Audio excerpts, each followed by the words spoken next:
Childhood's End is a novel of the next step in the evolution of man. It is compounded of intellectual daring and vaulting imagination, a book in the great tradition of the novel of ideas. It tells of a world made perfect and a race transformed, and of the unexpected tragedy of perfection. Hello and welcome to Liam's Lyceum. I'm your host, Liam, aka Hemvar. Today I'll be doing a spoiler-free review of Arthur C. Clarke's Childhood's End.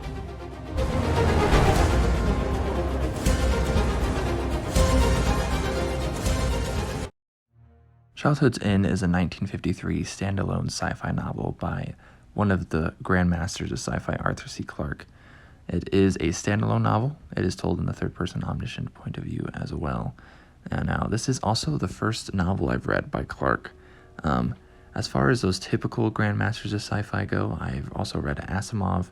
Haven't read any Heinlein yet. I have read Leiber, though he's often not considered in that list for some reason these days, but he's considered a grandmaster of sci-fi as well. So this was a pretty enjoyable one. I actually listened to this in one day. So it's not very long. I do have a physical copy. It's about 200 pages, which, I don't know. Yeah, it's not very long. So I will just say outright that I did enjoy this. I don't feel like I have a ton to say because, to be honest, it's kind of what it's kind of what I've expected from a big idea sci-fi novel from the 50s. Which isn't to say it's bad, it's just kind of what I expected, which is to actually say that it's good. So this starts with the space race going on during the Cold War. It might seem a little odd to us now, but this was the 50s and, we were still in the middle of that. So it does seem like the moon is just within reach of the Americans as well as Soviets until aliens arrive on Earth. This happens really quickly in the book, so that's not really a spoiler. But the big thing here is that this also, besides a big idea sci-fi, it's also a first contact sci-fi, though it leans into big ideas, I think, more. But really, we get to see that humanity is not alone in the universe rather early on. And someone beat them to space long, long ago.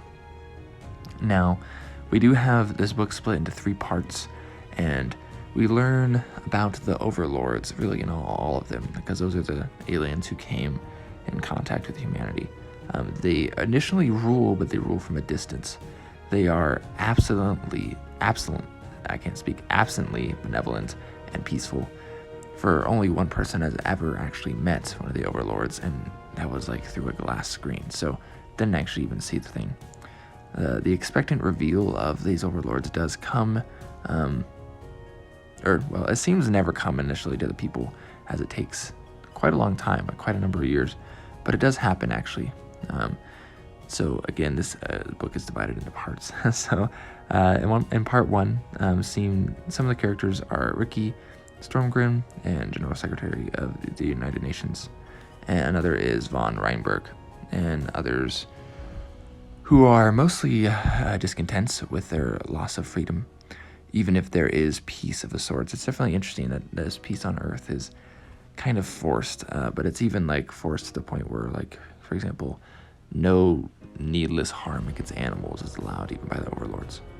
Part 2 is the Golden Age, set a few decades after Part 1, and then Part 3 is the Last Generation. Now this, again, the big reveal of the overlords does happen. I will not spoil that for you. It's definitely pretty interesting, especially with the conversation that goes into why these overlords might resemble something later on. This does explore concepts of utopia and human identity, as well as apotheosis, so take that as you will. So what happens when you can do stuff and you can do what you want, really, when scarcity is gone?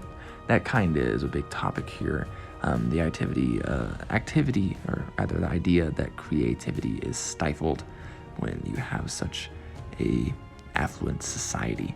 It is pretty interesting, actually. You have some, again, discontents kind of rebelling against this. So there is a lot that happens, especially in Part 3.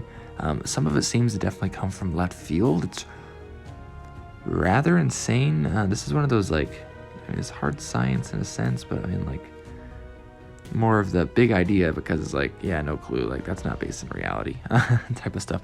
So it is stuff, again, that I feel like I have seen before in some ways. It's definitely an interesting standalone novel to read.